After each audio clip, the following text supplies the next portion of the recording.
Muka surat 38.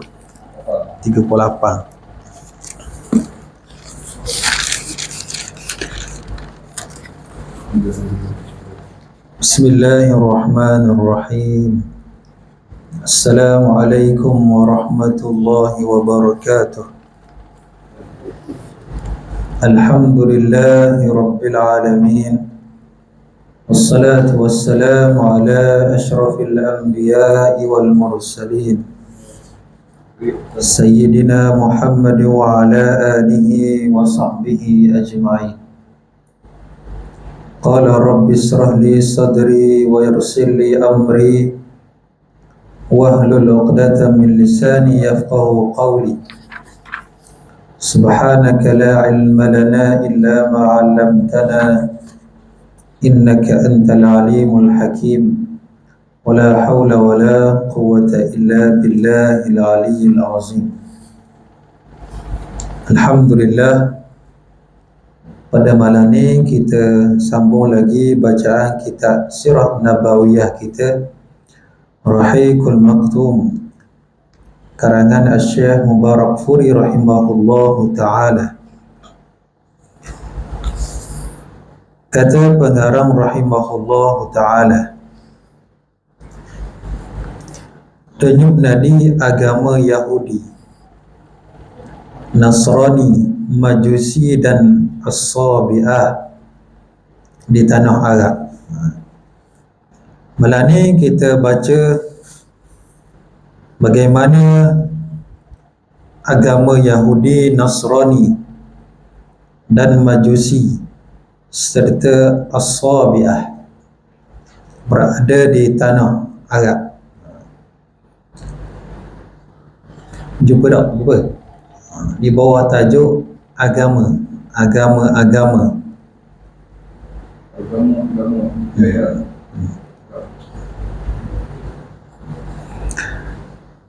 Kehidupan beragama yang mempunyai kesyirikan dan penyembahan berhala serta dibangunkan berdasarkan imaginisasi sesat dan keyakinan penuh khurafat seperti yang diterangkan tadi.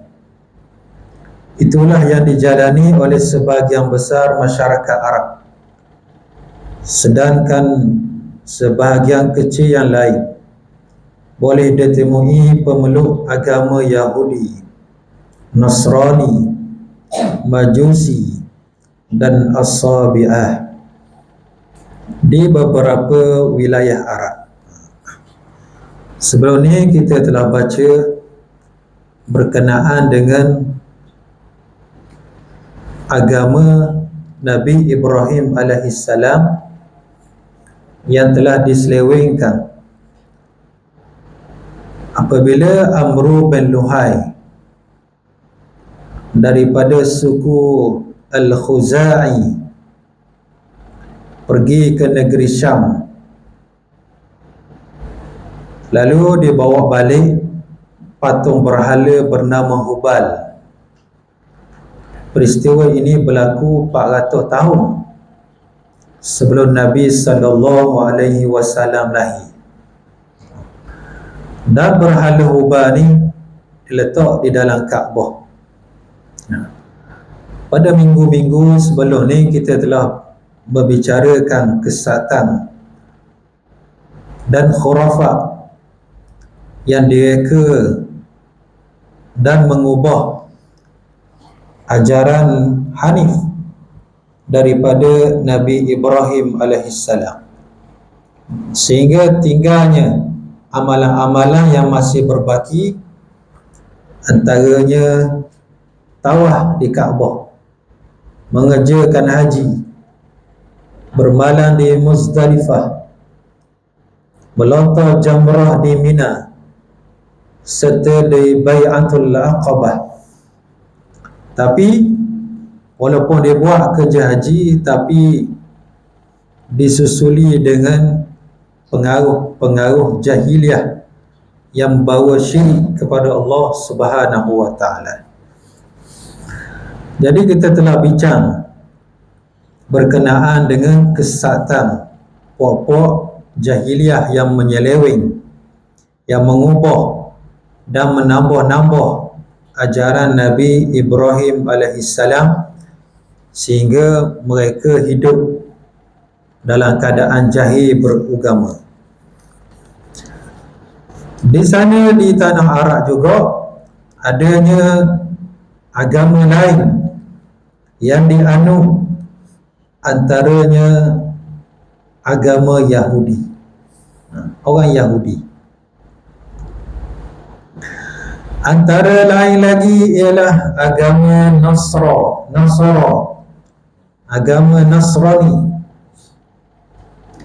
Majusi dan As-Sabi'ah. As-Sabi'ah ni ialah agama yang campur aduk, campur.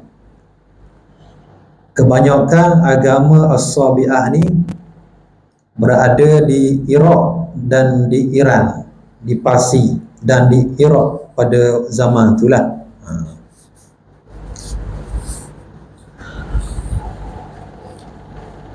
Agama Yahudi ataupun orang-orang Yahudi ini adalah dari keturunan Nabi Ibrahim alaihissalam. Nabi Ibrahim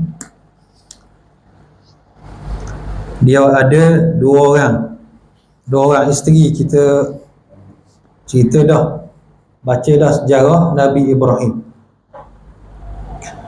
Daripada keturunan Hajar lahirnya Nabi Ismail yang menjadi golongan Arab Musta'ribah, Arab campur yang memerintah Mekah selama beratus kurun lamanya.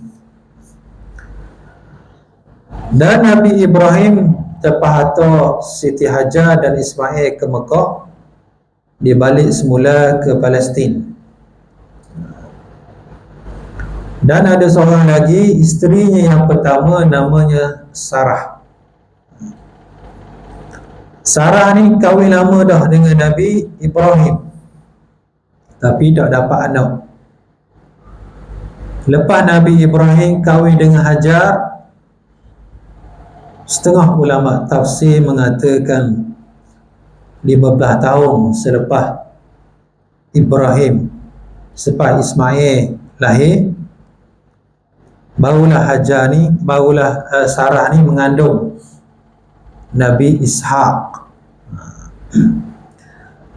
Daripada Nabi Ishaq ni lah lahirnya Nabi Yaqub alaihissalam. Nabi Yaqub ni cucu Nabi Ibrahim.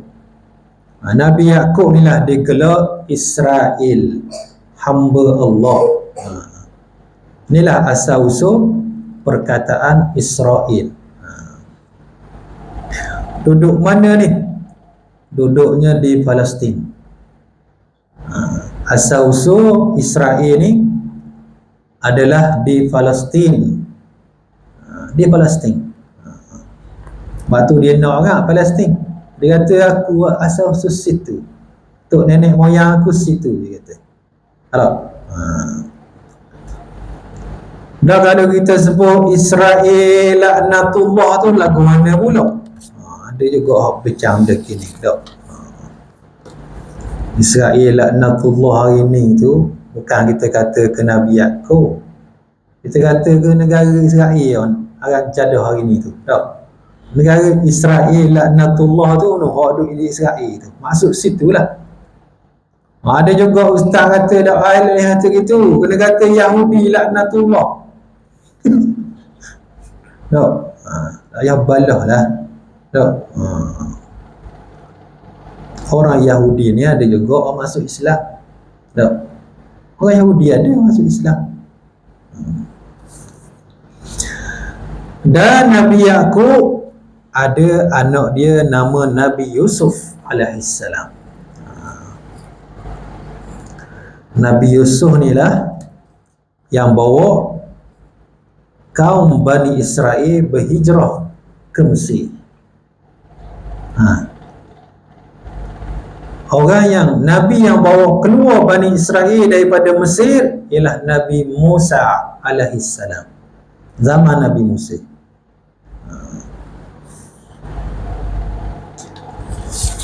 Lagu mana cerita yang Nabi Yusuf ni boleh sampai Mesir? Panjang ceritanya dan menarik kisahnya. Bila kita baca kitab sirah ni, memang banyaklah cerita yang berkait supaya kita faham benda yang kita nak bincangkan akan datang. Belum ni kita bincang dah pasal 3 golongan Arab tu sampai acul bur. Acul bur dah buku. Tak, buku tu guru lah acul bur, buku anak murid baru siar lagi tu.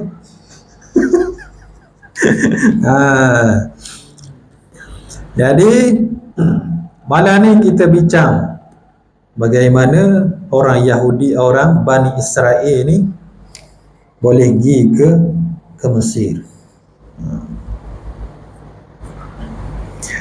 Dalam surah Yusuf, Allah Ta'ala cerita dengan panjang lebar satu surah yang Allah Ta'ala sebut, nahnu naqussu alaika ahsanal qasasi bima awhayna ilaika hadzal Qur'an. Kami ceritakan kepadamu wahai Muhammad ahsanal qasas, sebaik-baik cerita, seindah-indah kisah, dengan jalan kami wahyukan kepadamu hadzal Qur'an. Surah Yusuf ni dipanggil surah Makkiyah, surah yang diturunkan di Mekah Al-Mukarramah selepas Nabi SAW melalui peristiwa boikot selama lebih kurang 3 tahun. Allah Ta'ala nak bina balik semangat Nabi SAW. Allah Ta'ala turunkan surah Yusuf ni.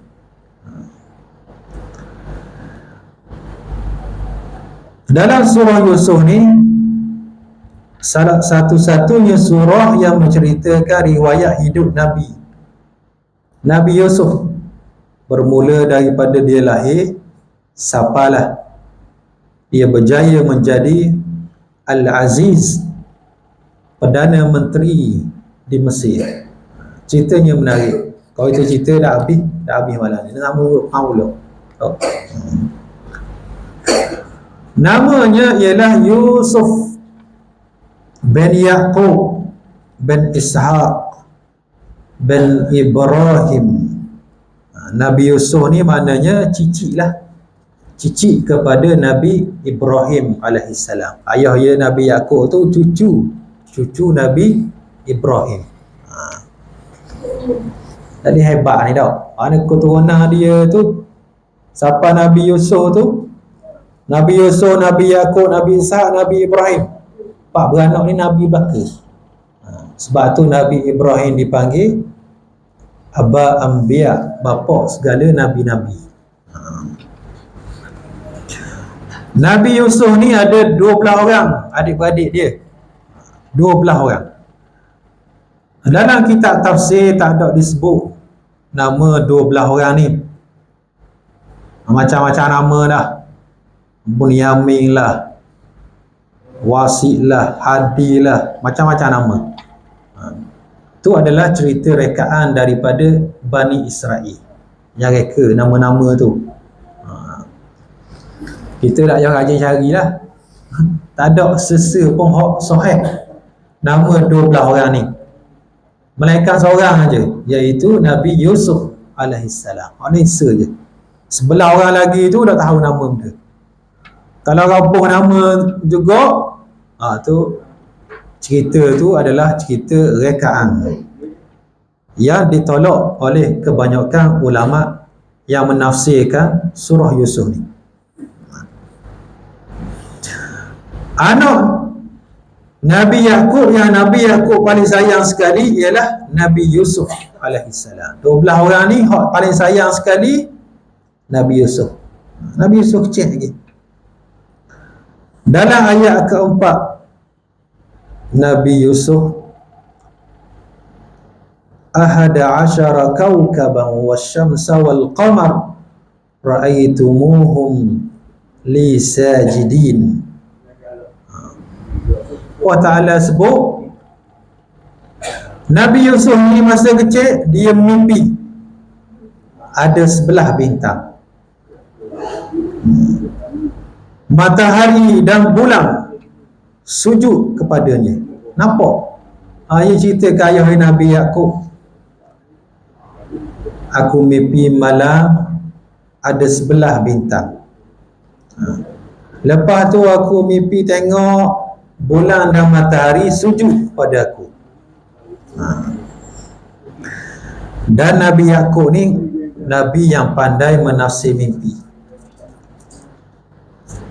Lalu Nabi Yaqub kata, mu jangan cerita ke adik-beradikmu hak lain mimpi ni, jangan cerita. Kamu akan mendapat tempat dan kedudukan yang tinggi lebih daripada adik-beradikmu. Kalau mu cerita, adik-beradikmu deki kamu. Walaupun Nabi Yusuf dah cerita ke adik-beradik dia dan Nabi Yaqub merahsiakan mimpi ni, tapi adik-beradik sebelah orang lagi ni dia cemburu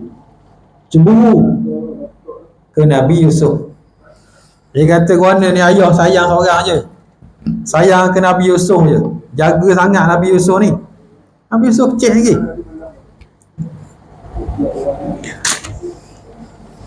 Lalu dia pun belah orang ni buat perancangan. Mula-mula dia kata, kita bunuh Nabi Yusuf, bunuh adik dia ni. Dan ada di kalangan adik-beradik dia tak setuju. Dia kata, jahat sangat kita kalau bunuh ni. Kita buat rancangan, kita teruk dan laga lah, kata. Biar orang ambil dia.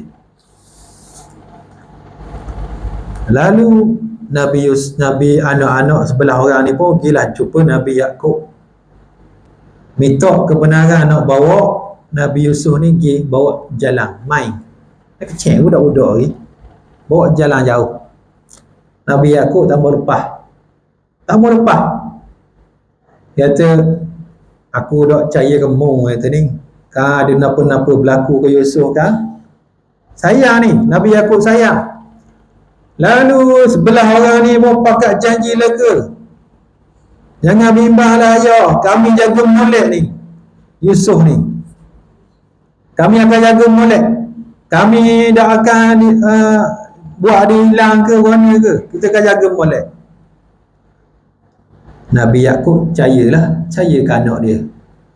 Sebab janji dah ni, janji manis dah ni. Tak.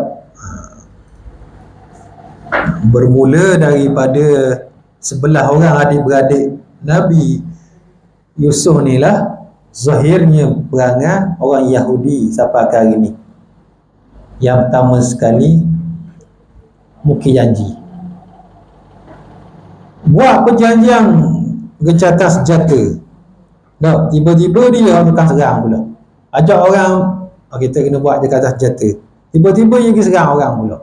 Tengah-tengah buat gencatan senjata. Buat tipu hela, dendam. Ni perangai orang Yahudi. Bermula daripada perangai sebelah orang adik-beradik Nabi Yusuf ni. Lalu mereka bawa ke jalan sampai di tempat jauh daripada rumah. Dia pun leparlah Nabi Yusuf dalam telaga. Telaga ada air lah. Tapi air dah penuh lah, dah lemah lah Nabi Yusuf dalam tu. Gelak gelemak saya tu duduk dalam. Takut. Lalu dia pun bawa baliklah baju bukan baju Nabi Yusuf pakai, dan dilomor dengan darah serigala.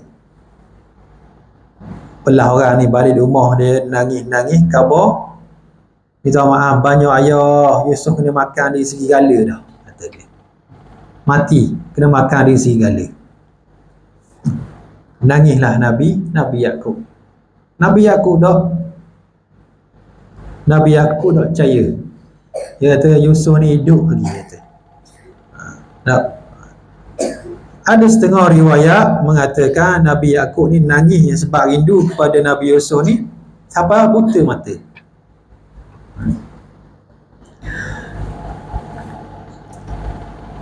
Lalulah kafilah dagang. Orang dagang nak niaga daripada Syam ke Mesir.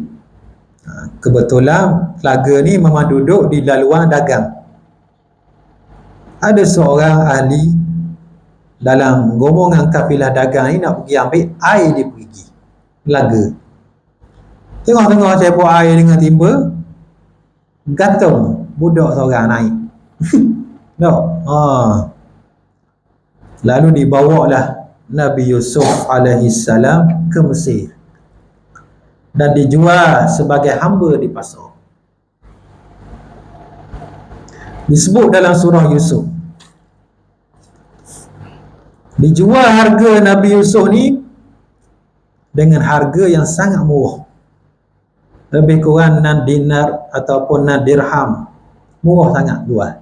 Maknanya letak tarikh Nabi Yusuf ni, budak ni budak ada harga, kata dia. Anak buat gitulah. Lalu dibeli oleh Perdana Menteri Mesir Al-Aziz nama dia. Pada kita sesa dah faham. Dengar boleh. Dah ulang dah. Dibeli oleh Al-Aziz. Al-Aziz adalah gelaran bagi Perdana Menteri Mesir. Dan Raja Mesir masa tu digelar Al-Malik. Ulama tafsir mengatakan zaman ni bukan orang Mesir yang meretah Mesir, tapi orang Arab daripada Syam ataupun daripada Semenanjung Arab mari menjajah Mesir dan meretah. Sebab tu diguna gelaran Arab, Al-Malik Raja dan Al-Aziz sebagai Perdana Menteri, gelaran. Selepas beberapa beratus kurung Al-Malik ni meretah, barulah dia tu ditawang oleh orang Kipti. Orang Kipti latihlah raja dia dengan gelaran Fir'aun. Ni asal usul dia. Dan Al-Aziz pun belilah, buat baliklah Nabi Yusuf ke rumah dia. Tapi dia beli ni walaupun murah, dia dah anggap Nabi Yusuf ni seorang hamba. Dia anggap Yusuf ni seorang yang istimewa.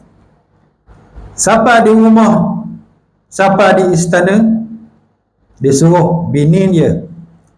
Dalam Quran disebut Imra'atul Aziz. Tak ada nama Zulaikha ni ngeruk ngabang lah ke sahabat. Ada. Imra'atul Aziz, isteri Aziz. Dan nama Zulaikha mari mana? Ni adalah cerita jahat daripada pok-pok Bani Israel. Kita gibuh pula dalam ucapan kahwin. Satukanlah Yusuf seperti Yusuf dan Zulaikha. Korok kering. Jangan nak fitnah Nabi gitu. Dosa besar punya adalah haram. Tak. Satukan seperti Sulaiman dan Balqis. Bila Nabi Sulaiman nikah dengan Balqis? Dan bila Nabi Yusuf kahwin dengan Zulaikha? Ini adalah fitnah besar kepada agama. Hukumnya adalah haram, menjatuhkan maruah Nabi. Tak, dia letak dalam akad kahwin tulis. Lama dah ngaji. Tak ngaji. Dalam Quran sebut Imra'atul Aziz, isteri kepada Aziz. Lalu dia arah isteri dia supaya Sediakan tempat bilik, tempat tidur. Tak, jangan buat dia ni sebagai hamba. Nabi Yusuf meningkat remaja. Meningkat remaja lebih kurang 10 ke 15 tahun duduk di Istana Aziz. Tak. Imra'atul Aziz ni kita lebih kata muakkad dia lah. Mari naik syekh. Naik syekh ni. Tak. Mari kenal ke Yusuf ni, ke budak ni. Kenal ke Yusuf.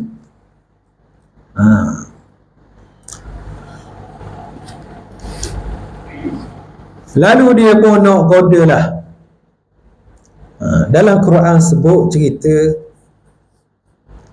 wa khallaqatil abwab wa qalatil haytalak.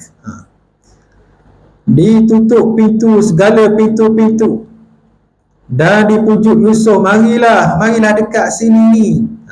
Ajak pujuk untuk zina. Ni adalah cerita yang last dah dia pujuk. Sebelum tu dia dah goda Nabi Yusuf berpuluh-puluh kali dah, sebelum penamat cerita yang disebut dalam Quran. Kali terakhir dia tutup belaka pintu rumah, pintu istana ni, tok lelaki yang tak ada. Lalu dia goda Nabi Yusuf alaihissalam. Tutup pintu belaka. Lalu Nabi Yusuf pun berlari nak pergi buka pintu. Bila Nabi Yusuf lari nak pergi jumpa ke pintu, Imra'atul Aziz ni tarik kepala baju belakang, carilah baju di belakang. Tengah-tengah duk bolok wak itu, baliklah Al-Aziz. Al-Aziz ni dah aje balik waktu tu, tiba-tiba balik. Semua dah aje balik, tiba-tiba balik waktu tu. Dia pun kejut lah, tengok warna ni. Lalu Imra'atu Aziz ni rekalah cerita, buat fitnah. Kata ni Yusuf berani goda isterimu ni, buat benda mungkar ni, nak ajak aku buat benda mungkar. Katanya mu patut hukum dia, penjara dia, hukum dengan hukuman yang berat. Katanya bini Perdana Menteri ni.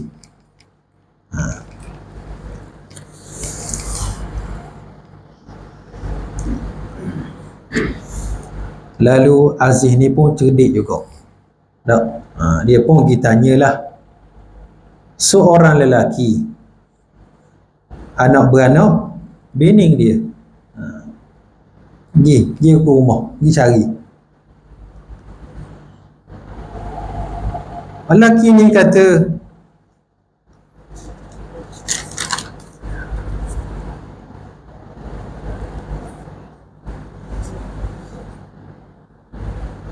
kalulah baju Yusuf tu koyak daripada belakang, maknanya isteri kamu tu dusta dan Yusuf benar.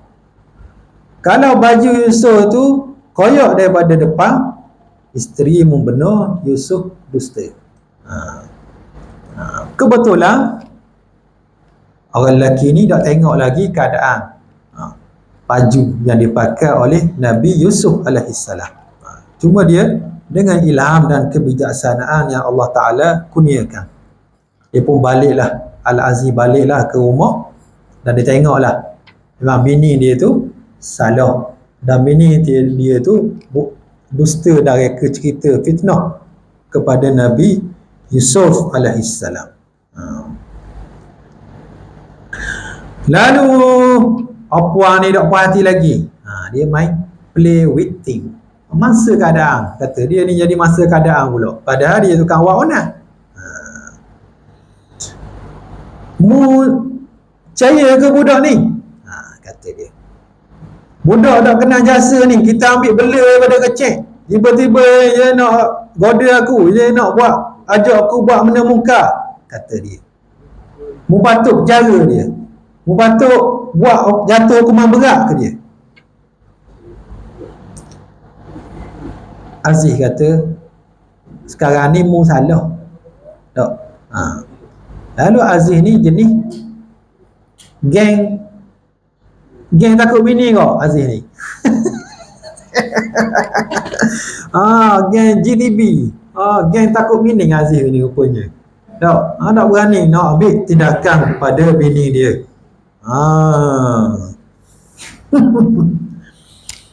Dayus, Aziz ni Dayus. Lalu dia pun pergi jumpalah dengan Nabi Yusuf. Dia kata, bobo lah, jadi-jadilah, panjang lah, lupa-lupalah cerita ni, hilang gitu je. Tapi Zulaikha ni tak puas hati lagi. Katanya, nama Zulaikha tu lah, katanya. Kata puan Imratu Aziz ni tak puas hati lagi.